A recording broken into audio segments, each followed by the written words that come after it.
Bismillahirrahmanirrahim. Alhamdulillahirabbil alamin. Wassalatu wassalamu ala asyrafil anbiya'i wal mursalin wa ala alihi wa sahbihi ajmain. Puji beserta syukur mari sama-sama kita panjatkan atas kehadirat Allah Subhanahu wa taala yang telah memberikan kita nikmat sehat rohani dan jasmani. Selawat besertakan salam, mari sama-sama kita curahkan kepada Nabi besar Muhammad sallallahu alaihi wasallam yang telah membawakan kita dari alam kebodohan hingga ke alam yang berilmu pengetahuan, dari alam jahiliyah kepada alam Islamiyah. Baik, perkenalkan di sini saya Bunga Sari akan membahas tentang program bimbingan dan konseling yang dilaksanakan di SMK Asy-Syifa School Banda Aceh. Sebelum kita bahas lebih dalam, alangkah baiknya saya akan menjelaskan tentang rasional. Nah, paradigma bimbingan dan konseling dewasa ini lebih berorientasi pada pengenalan, potensi, kebutuhan, dan tugas perkembangan serta pemenuhan kebutuhan dan tugas-tugas perkembangan tersebut.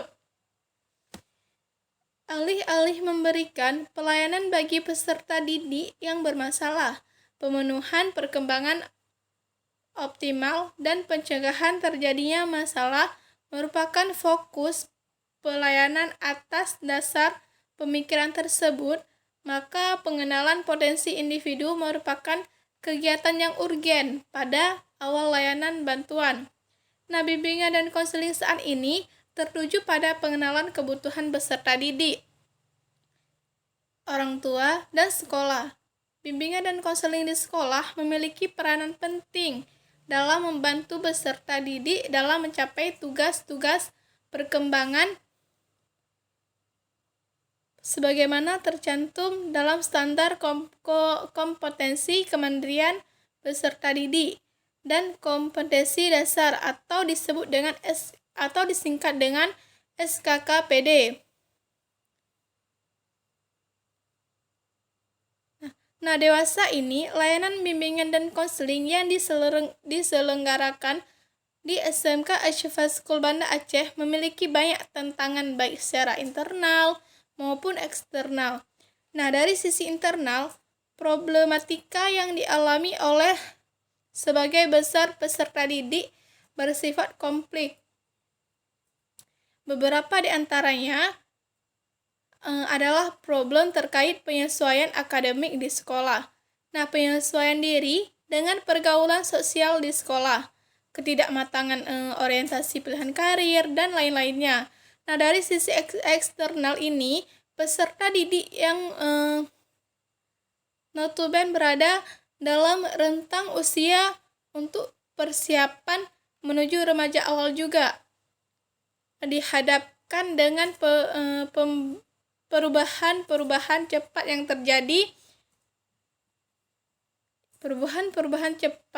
terjadi. Perkembangan teknologi informasi yang begitu cepat dan masih seringkali memberikan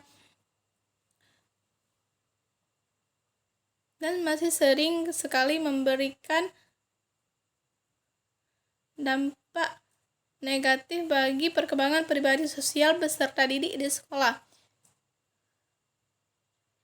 Baik, selanjutnya saya akan menjelaskan tentang apa saja dasar hukumnya.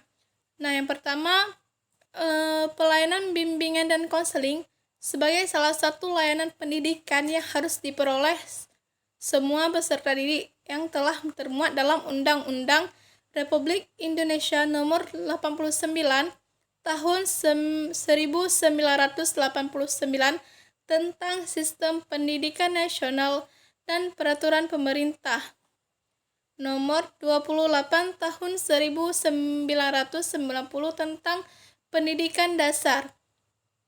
Yang kedua, konselor sebagai salah satu jenis tenaga berkependidikan dalam Undang-Undang Republik Indonesia dengan nomor 20 tahun 2003 tentang sistem pendidikan nasional.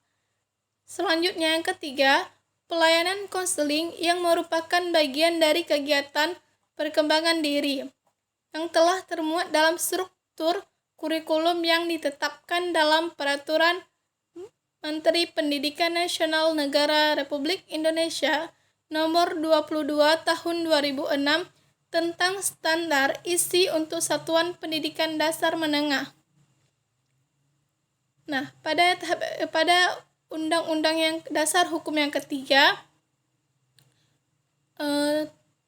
Peraturan Pemerintah Republik Indonesia Nomor 74 Tahun 2008 tentang guru yang menyatakan bahwa beban kerja guru bimbingan dan konseling atau konselor. Yang kelima, Pasal 22 ayat 5 tentang Peraturan Bersama Menteri Pendidikan Nasional dan Kepala Badan Kepegawaian Negara tentang petunjuk pelaksanaan jabatan fungsional guru dan angka kreditnya. Yang keenam,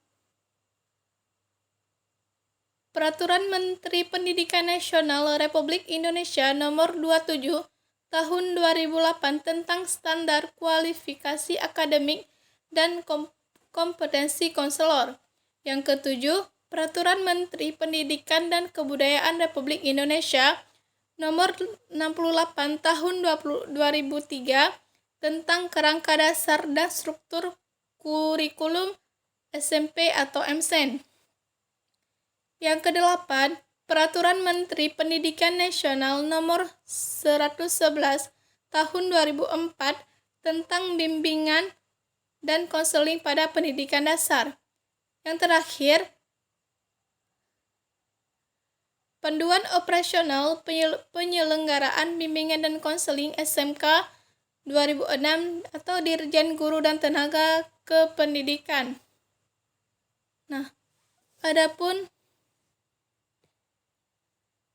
visi misi sekolah.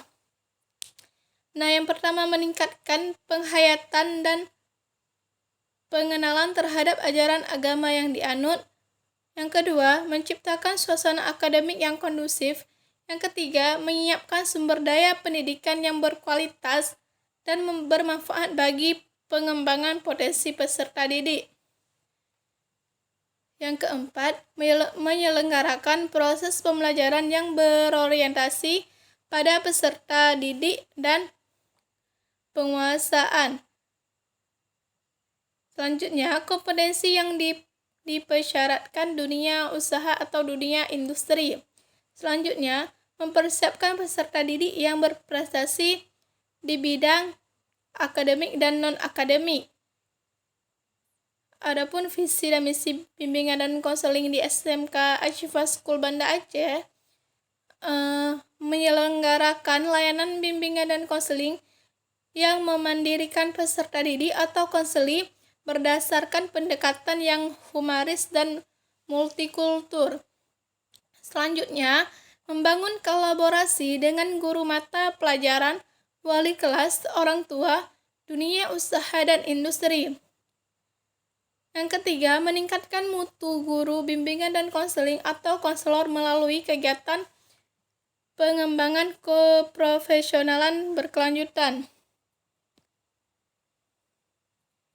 Terus yang selanjutnya di deskripsi kebutuhan ada profil kelas, rumusan kebutuhan, profil individu, dan profil konseling. Nah, di sini saya akan menjelaskan tentang profil kelas. Nah, nomor item 1 sampai 3. Yang pertama, badan terlalu kurus atau terlalu gemuk. Nah, di sini jumlah respondennya itu 7 orang, persentase skornya 39% dan itu termasuk ke dalam pada prioritas tinggi.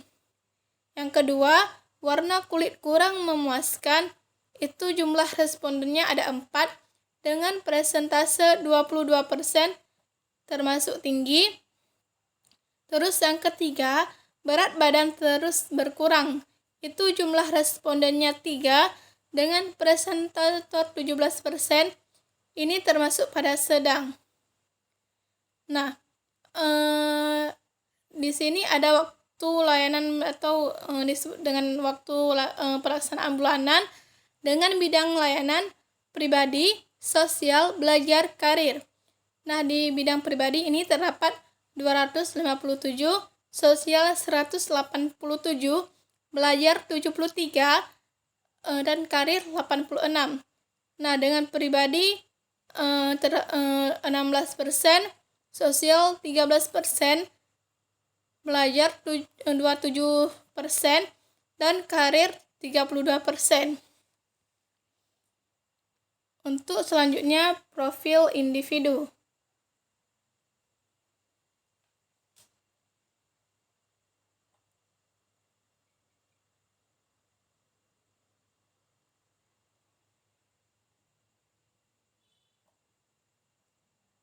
Nah, pada profil individu ini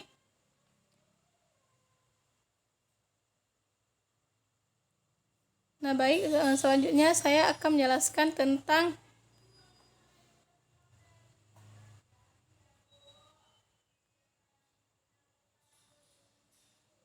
profil individual.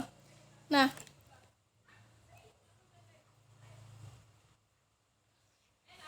di sini ada dengan nama peserta,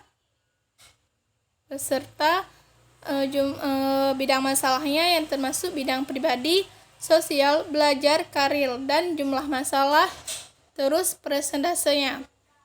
Di sini saya akan membacakan 5 siswa saja, selebihnya teman-teman bisa melihat siswa-siswa berikutnya. Nah, yang pertama di nomor urut 1 dengan kode K1 ini ada Armada Agustina, jenis kelamin perempuan, bidang pribadinya 27, sosial 0, belajar 6 dan karir 8. Nah, jumlah masalahnya di sini ada 66, dipersenkan jadi 33%. Terus di sini ada nomor 2 dengan kode K2 ada Inayati Simabenggi dengan jenis kelamin perempuan, bidang masalah pribadi 23, sosial 0, belajar 5, karir 8. Dengan jumlah masalah 40 dan dipersenkan jadi 20%. Selanjutnya dengan nomor 3 dengan kode K3 ada Surahman Tanjung dengan jenis kelamin laki-laki, bidang masalahnya pribadi ada 36, sosial 0, belajar ada 3, dan karir ada 8. Dengan jumlah masalah 65 dipersenkan menjadi 33%. Selanjutnya yang keempat dengan kode K4 ada Aziziyah dengan jenis kelamin perempuan, bidang masalah di bidang pribadi ada 7, sosial 0, belajar 5, dan karir 8. Dengan jumlah masalah 24 dipersenkan menjadi 12%.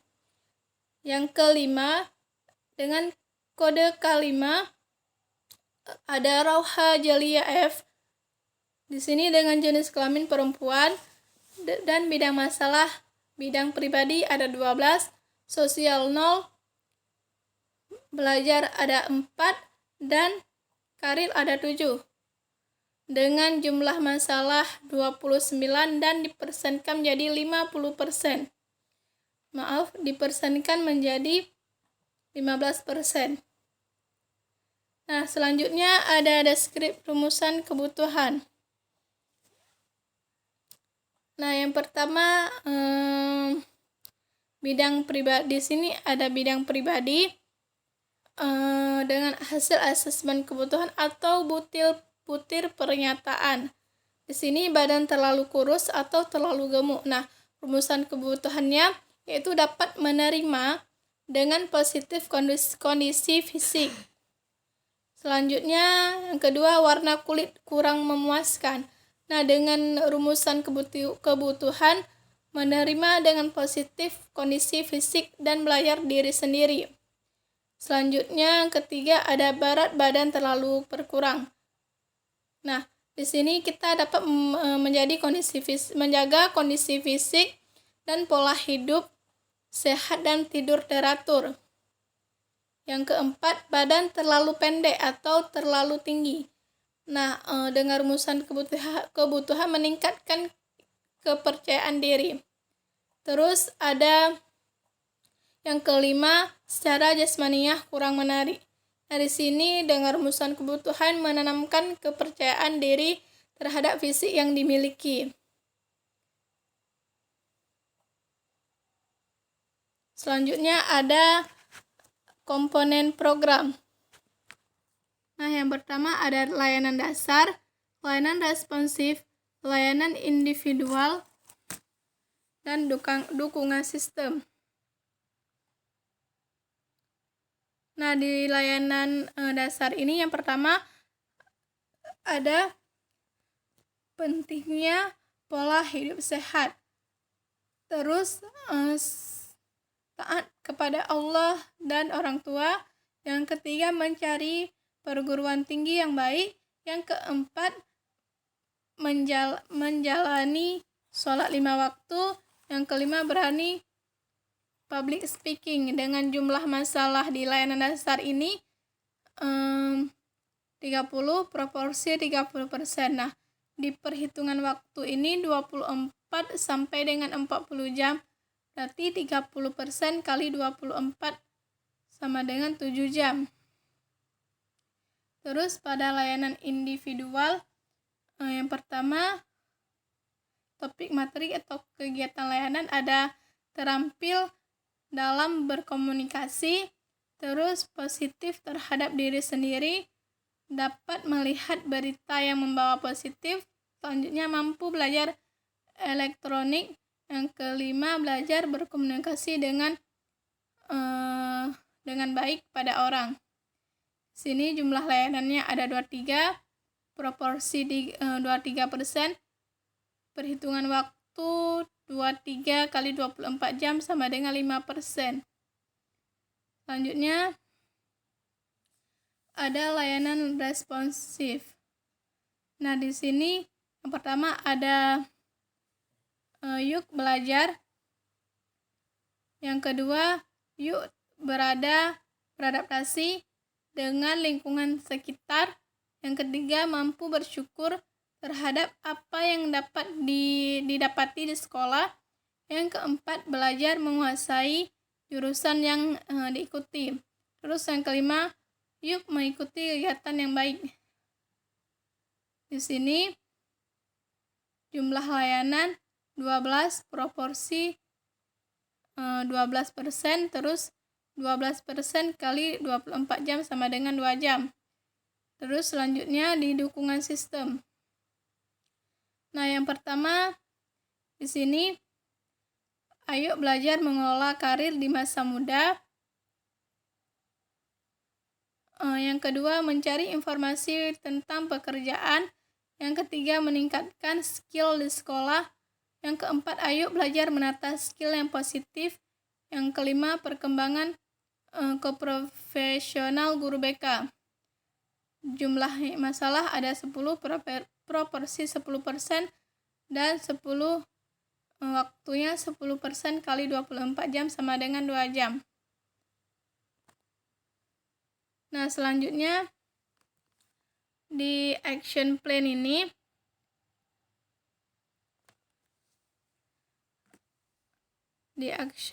ada rumusan tujuan.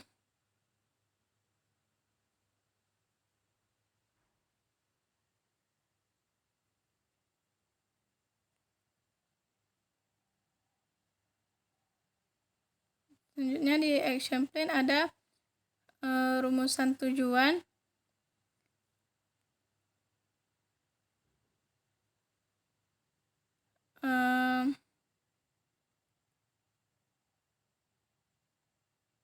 Yang pertama di sini dapat mensyukuri apa yang telah Allah berikan pada kita. Terus kelompok masalah, pengaruh jasmani dan kesehatan, komponen layanan dasar, terus strategi layanan, bimbingan klasikal dengan materi pentingnya pola hidup sehat, terus metodenya ceramah dan diskusi dengan media, laptop dan PPT, evaluasi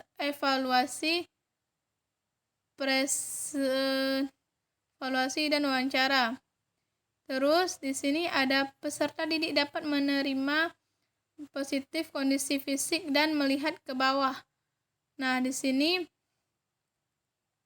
sama juga seperti tadi yang pertama dan yang ketiga, peserta didik harus mampu menjaga kondisi fisik serta mengatur pola hidup yang sehat dan tidur teratur. Itu sama juga kelompok masalahnya seperti yang pertama. Terus peserta didik mampu meningkatkan rasa percaya diri terhadap kondisi fisiknya yang orang lain inginkan. Kelompok masalahnya pengaruh jasmani dan kesehatan, komponen layanan dasar, strategi layanan, bimbingan kelompok, materi mampu meningkatkan rasa percaya diri, metode ceramah dan tanya jawab, media, PPT, laptop, evaluasi, wawancara, observasi. Terus peserta didik harus menanamkan rasa percaya diri terhadap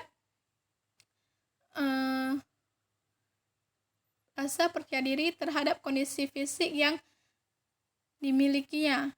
Dengan kelompok masalah, pengaruh jasmani dan kesehatan, dengan komponen layanan, bimbingan dasar, dengan strategi layanan, bimbingan klasikal, terus materi pentingnya pola hidup sehat, materinya ceramah dan diskusi, media, laptop dan PPT, evaluasi, wawancara dan observasi.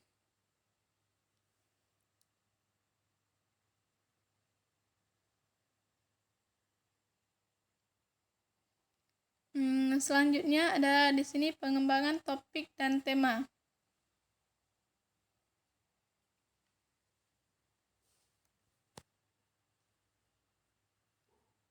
Nah, yang pertama ini ada bidang pribadi. Peserta didik mampu meningkatkan rasa percaya diri terhadap kondisi fisiknya yang kadang orang lain inginkan.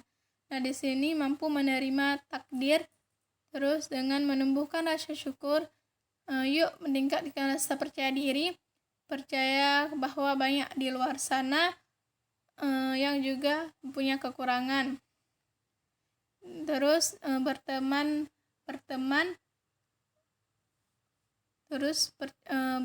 dengan kawan yang mampu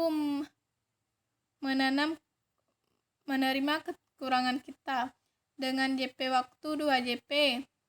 Terus selanjutnya ada evaluasi, pelaporan dan tindak lanjut. Nah, evaluasi merupakan langkah penting dalam manajemen pelayanan bimbingan dan konseling atau BK.